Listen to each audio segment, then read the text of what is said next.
Joe Burrow is cooked, but the Bengals might not be. Burrow's missing the next 3 months with a toe injury, putting his potential return at around week 16, which signals to most the end of the Bengals' playoff hopes for 2025. But we are forgetting they have a very capable backup with Jake Browning. The last time Joe Burrow was hurt in 2023, remember, Burrow had the calf injury that kind of slowed him down at the start of training camp. So he started off slow. Then he hurt his wrist in the middle of the season that caused him to miss the rest of the season. But Browning came in and played well in 2023. And when you look at their numbers side by side, matter of fact, I'm about to send you guys a graphic into the chat of their numbers side by side. When you look at those numbers, Jake Browning was actually a little bit better than Joe Burrow. Again, games played and started, Burrow has them in both, but the team record, 4-3 when Browning started, 5-5 when Burrow started. Burrow's obviously got the passing yards, the yards per game, passing touchdowns, and he threw less interceptions, so Browning is a little bit more of a turnover risk. However, completion percentage, Browning led the league that season, 70.4% completion. He led the entire NFL with completion percentage,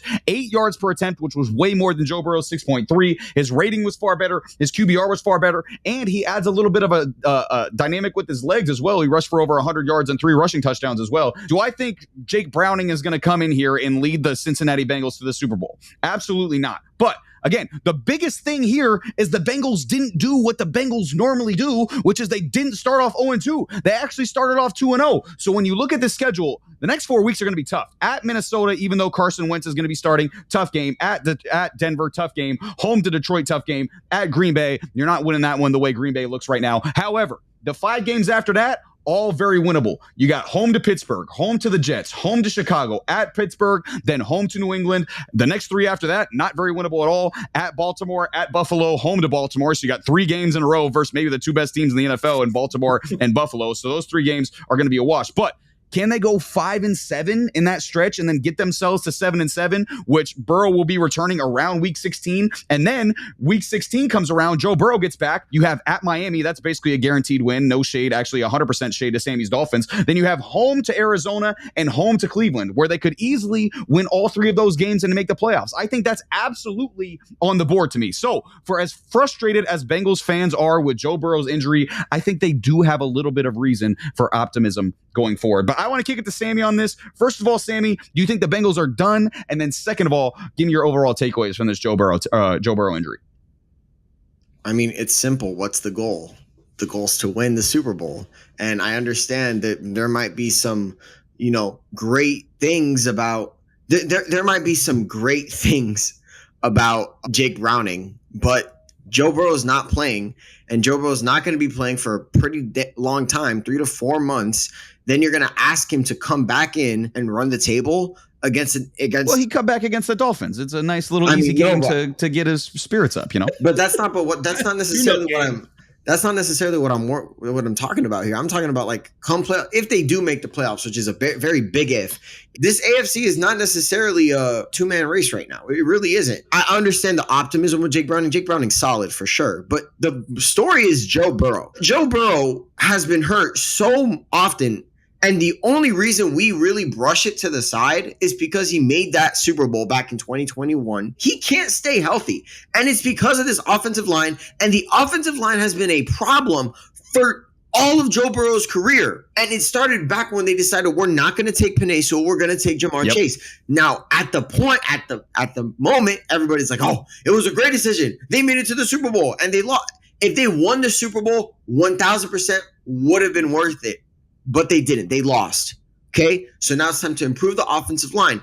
And the next year, they actually improved just a bit to make it back to the AFC Championship game. Very close game. Ever since then, the offensive line has been one of the worst units in the entire National Football League. Unfortunately, Joe Burrow has suffered because of it. I'm more concerned now more than ever about Joe Burrow's NFL career. His turf toe, his knee, his wrist, I mean, it's everywhere. It's everywhere. And those injuries start to add up. He's getting surgery again. He might turn into Andrew Luck. Speaking of Andrew Luck was sacked less than Joe Burrow now. Joe Burrow has been sacked more times than Andrew Luck in less games. That stat makes absolutely no sense. So the Bengals have to build an offensive line around Joe Burrow. But the unfortunate part is they probably can't anymore because you decided to pay Joe Burrow, you decided to pay Jamar Chase, and instead of paying And instead of spreading that money out and getting more offensive linemen, you pay T. Higgins. I love Joe Burrow, but vouching for T. Higgins might cost him a lot in his career. And indirectly, he's like, I love playing with T. Higgins. You think just because you like playing with T. Higgins that it's best for you? It isn't. It just isn't. And Joe Burrow's career might suffer because of it. He can't keep getting injured like this if they want to win Super Bowls. You could win some regular season games with Jake Browning maybe, but we're talking about winning Super Bowls. You can't expect a half-baked Joe Burrow to come in and run the table against the AFC. Just not going to happen. I just don't think they were going to do it even with him. I don't think this is a Super Bowl team even with Joe Burrow. So that's why I said what I said, because I don't think even with Joe Burrow this team was winning the Super Bowl. So I think they can still make the playoffs, which I think was the best case scenario even with Burrow at this point. This offensive line is the biggest issue, and I said it when Jamar Chase got drafted. I was like, they should have took Penei Sewell. And again, they certainly have to do a better job of getting offensive linemen because they haven't done it over the years. But Joe, I want to kick it to you. What do you think? Do the Bengals still have a chance to make the playoffs? And then just give me your overall takeaways on this Joe Burrow injury. I mean, we talked about it, when we were talking about this division and how this was a make or break year for this team, I felt, and you kind of had to ensure health and you kind of had to ensure, defensive success and offensive success. And, they're probably the worst 2-0 team in the NFL, especially now that Joe Burrow's not returning. Like, Browning's great. He's not Joe Burrow. If that team is 10-7 instead of what they finished last year, he's probably in MVP talks. But because the team was dog shit, he wasn't. I think he wins. And now you've been sitting there and, entering 2024, you had the 31st best offensive line. Entering 2025, you had the 31st best offensive line. I bet if I went back to 2023, you had the 31st best offensive line. So when you're consistently the second to last offensive line in the NFL, you have to do something. Jacksonville last year was the 32nd offensive line. Do you know what they were PRF ranked Jacksonville heading into 2025? Jacksonville managed to leap up to 26. You know where Cincinnati is entering 2025? 31. Literally did nothing. Joe Burrow ran for his life last year. That man was literally trying to survive. And to your point, like, you just paid him all this much money. If there's not an injury clause, he could retire right now.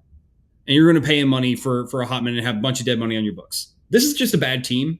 This is a bad ownership. This is a bad, poorly ran team. This offense should be number one for the amount of money you invested into it, and it's just not. When you sit there and it's like, why does this keep happening to me? I don't understand. Why does Joe Burrow keep getting sacked? We got guys. They're out there. I've done everything I can. No, you haven't. You haven't done anything. This team is everything about this is why we put out a short earlier in the year. I said Joe Burrow should ask for a trade. 100% should ask for a trade, because although you have signed his wide receivers, you didn't do the one thing that a quarterback wants, especially a non-mobile quarterback, because Joe Burrow's not a mobile guy. Get the guy an offensive line, and you didn't do it. The Cincinnati Bengals have no one to blame for themselves, and that's the way it's been year in and year out, all the way back to the early 2000s when Carson Palmer, and then you had the Red Rocket, They have a consistent systemic problem, and it's not going to get fixed until new ownership, new general management, and honestly, new head coaching, because Zach Taylor ain't it. No. He hasn't been it. And to your point, Joey, I find it hilarious. I think there's going to be some people who are thinking, well, 2 weeks in, we're 2-0.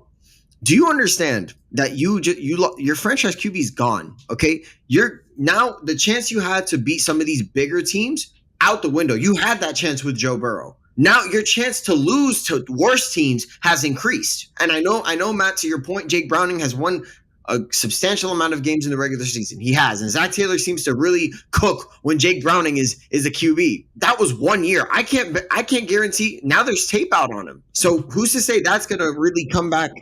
I got the answer. And Jake Browning's going to perform. I got the answer. Picture it now. I've seen the pictures. I've seen people talking about it. I happen to agree. Jameis Winston. Jameis Winston in a Cincinnati Bengals jersey would feed families dogs. Dude, me and my buddy at the gym talked about this today. He would throw for 500 yards a game. He would throw for 500 yards a game. You guys actually might be onto something. Yeah, that would be there's something there. That would be the Cincinnati Bengals would instantly become must-see TV. I would love to see that. But let's not hate on Jake Browning. I got some more Jake Browning stats for you. Games with 320 plus passing yards since 2023. Jake Browning 3, Patrick Mahomes 3.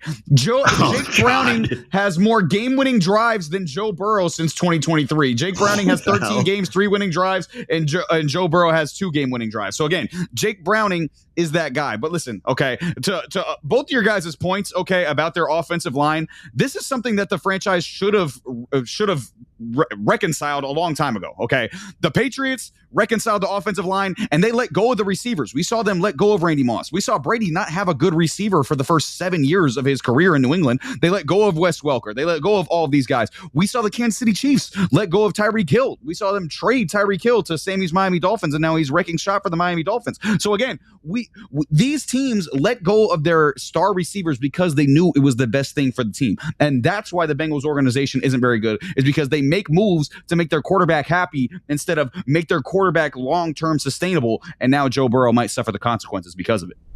This has been Between the Uprights. Football is life. The rest is just details.